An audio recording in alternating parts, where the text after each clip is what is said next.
Well, my dear students, today our topic is a beautiful poem, Punishment in Kindergarten, written by Kamala Das. Punishment in Kindergarten is a very beautiful poem and a remarkable poem, which is in our 12th syllabus. तो थोड़ा देख लीजिए ये punishment in kindergarten के बारे में जो है, थोड़ा सा हम इसके बारे में जानने की कोशिश करेंगे. ये पोइम है क्या? It's punishment in kindergarten.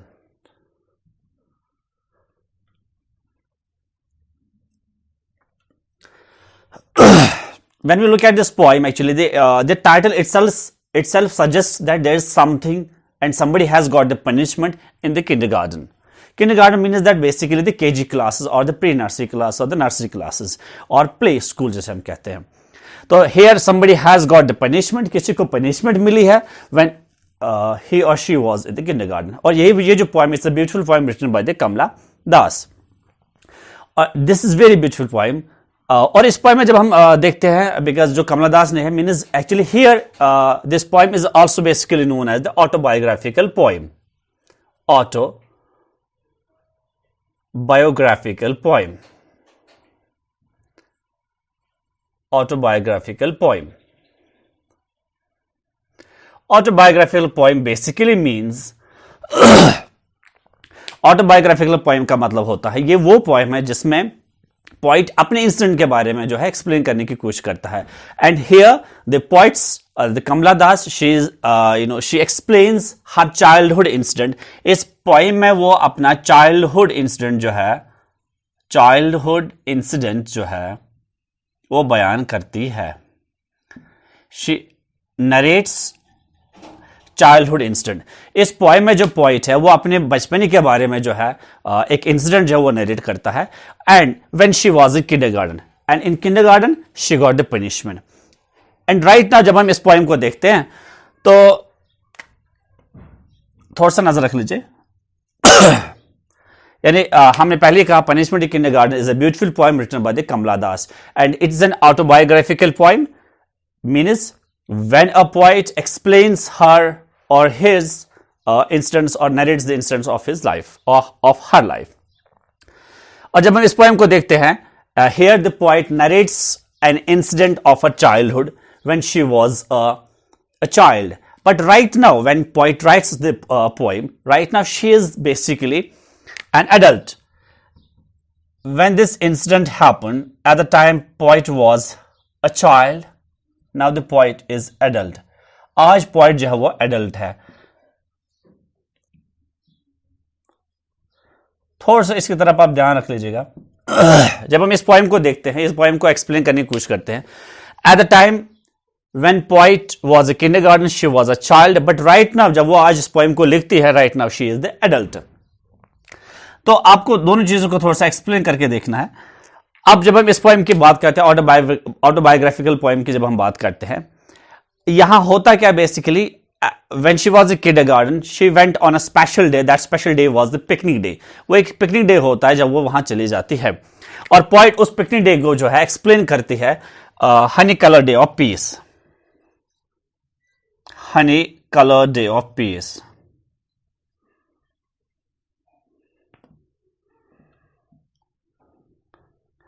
Honey color day of peace basically means honey colored day of peace, which the poet has actually used the phrase the honey colored day of peace. It basically means that a day of joy, a day of celebration, a day of peace. Because as most of us actually have the feelings associated with that day. जब भी हम कभी picnic जाते हैं तो हमारे लिए वो दिन जो होता है वो एक joy, a day of a joy, a day of a happiness, a day of a peace होता है. And same was the case with the poets Kamala Das. When she was a child, when she was a kindergarten, and they went for a picnic, that a special day. और जब वो special day गए थे तो अब थोड़ा सा मैं इसका representation थोड़ा सा picture देता हूं. Suppose it's a garden.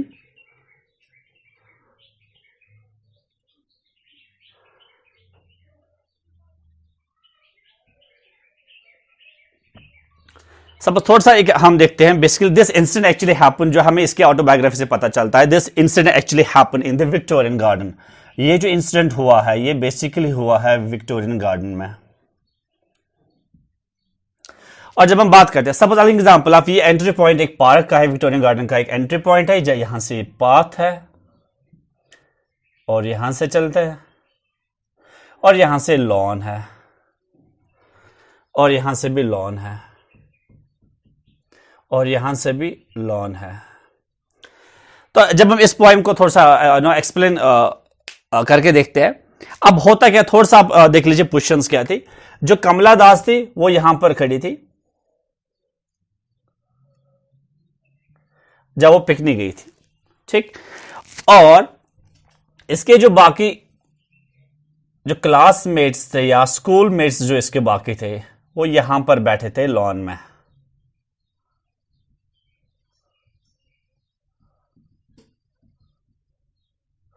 वो यहां पर लॉन में बैठे थे।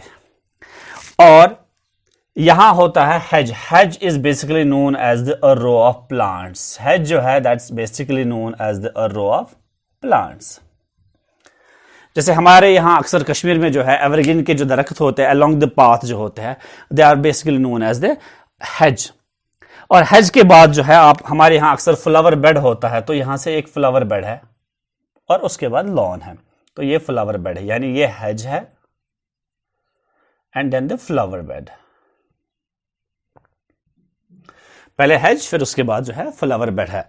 तो जब हम बात करते हैं हेज और फ्लावर बेड की, और यहां पर जब हम देखते हैं, देखिए व्हेन पॉइंट, जब पॉइंट पिकनिक गई थी तो उस टाइम वो अकेली नहीं थी, she went with her classmates and the school जो इसकी टीचर थी।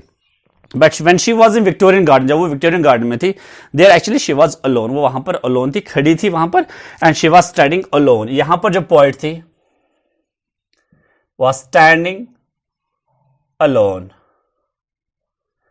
Beside the hedge. किसके साइड में? हेज के साइड में, वो यहां पर खड़ा था। और जो इसके बाकी क्लासमेट्स थे तो वो वहां पर थे, they were on the lawn, ये लॉन पे थे।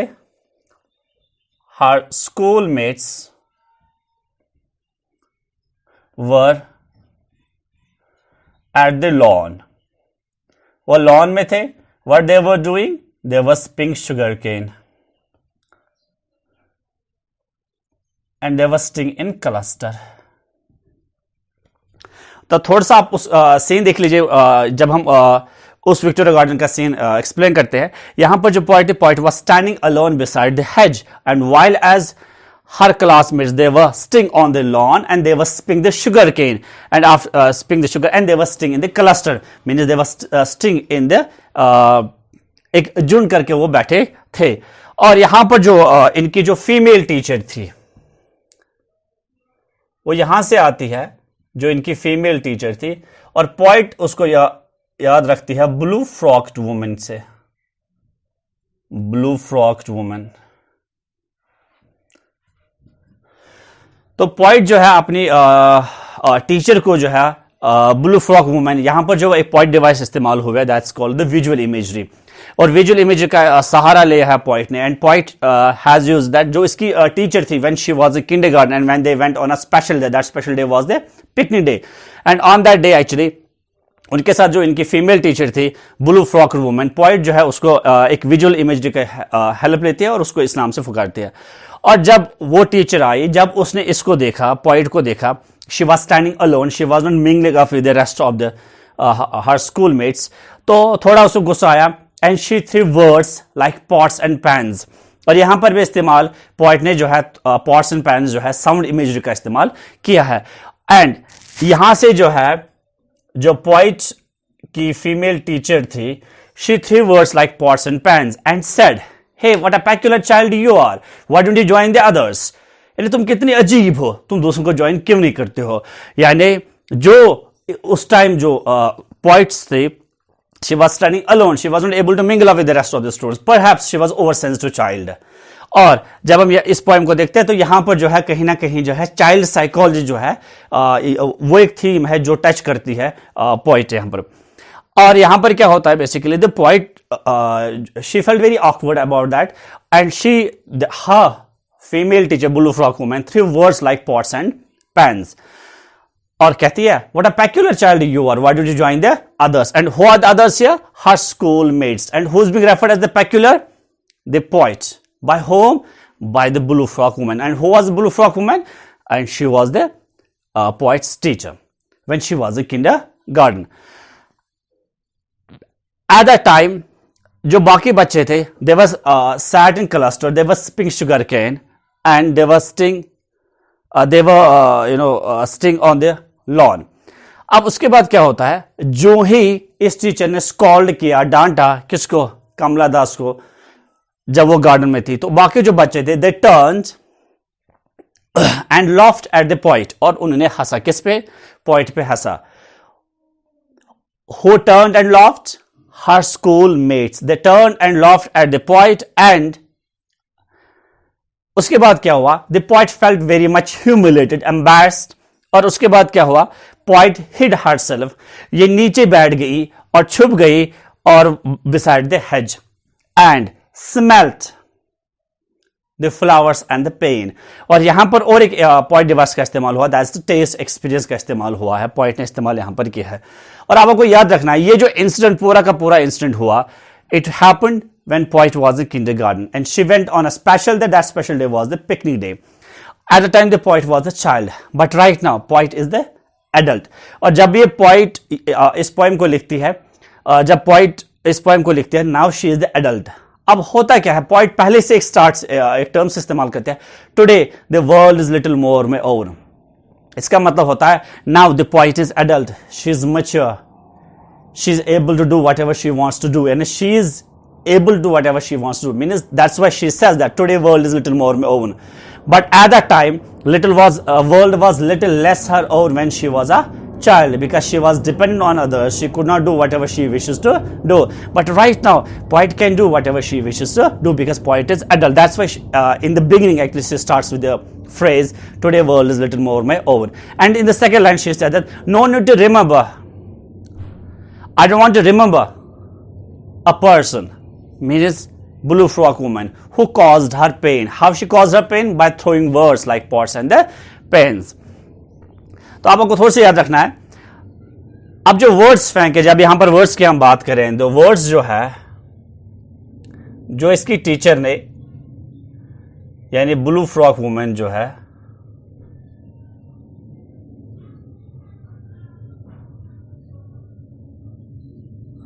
और जो लॉफिंग फेसेस है,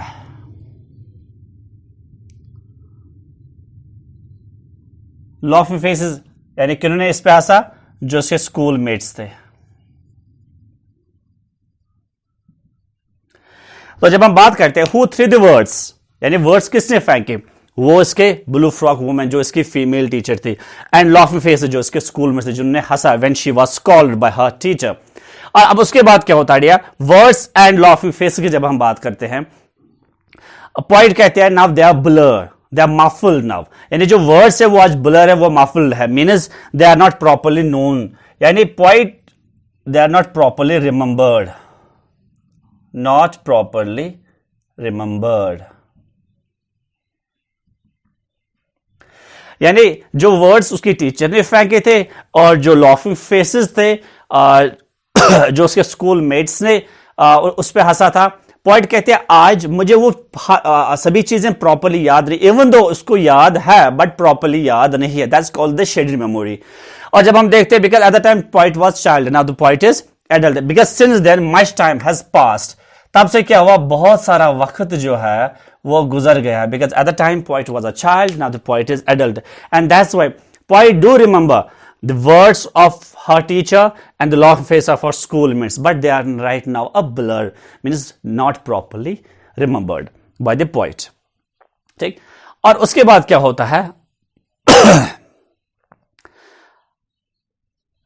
जब बच्चे इस पे हंसते हैं तो poet questions the nature of the children, and she says,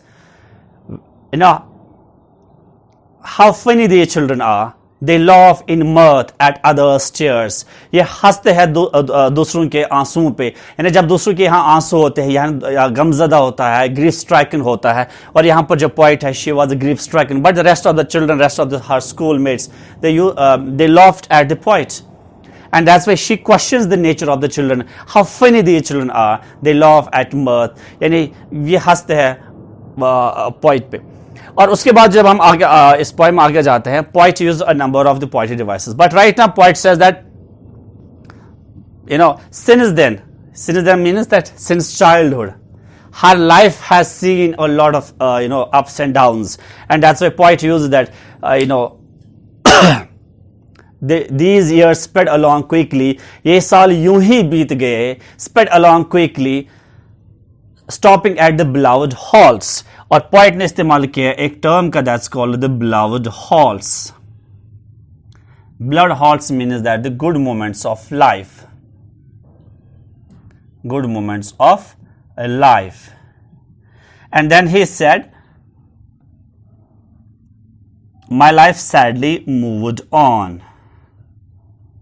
Sadly moved on. तो पॉइंट ने यहां पर दो तीन चीजें की. पहले तो ये पॉइंट जो कहते हैं कि these years sped along quickly. Sped means the second form of the speed, यानी ये साल यूं ही तेजी के साथ बीत गए. कब से? When she was a child. Right now poet is the adult one. And कहती है these beloved halls, मेरी लाइफ जो है, मेरी जिंदगी जो है वो रुक सी गई, थम सी गई, यानी उसने मजा लिया, टेस्ट किया किसके? beloved halls यानी good moments of life. और उसके बाद जो है इसकी जिंदगी sadly moved on, यानी when there came the sad moments in her life, she kept moving on. And it means that her life has been the mixture of the both good and the sad moments. यानी तब से इसकी जिंदगी जो है कभी खुशी कभी गम के आसपास रही है. But right now poet still wants to say that no need to remember that day when I lay hidden by the hedge. और आपको याद रखना है because poet कहता है कि sun warmed hedge. poet इस्तेमाल की, it means it was a sunny day. जब हम बात करते हैं तो ये जो दिन था it was a sunny day because poet इस्तेमाल किया sun warmed hedge. hedge क्या होता है? A row of plants. sun warmed hedge means that कि the day was the warm because of the sunshine. And how was the day on that day? It was a sunny day. How was the weather on that day? It was a sunny day.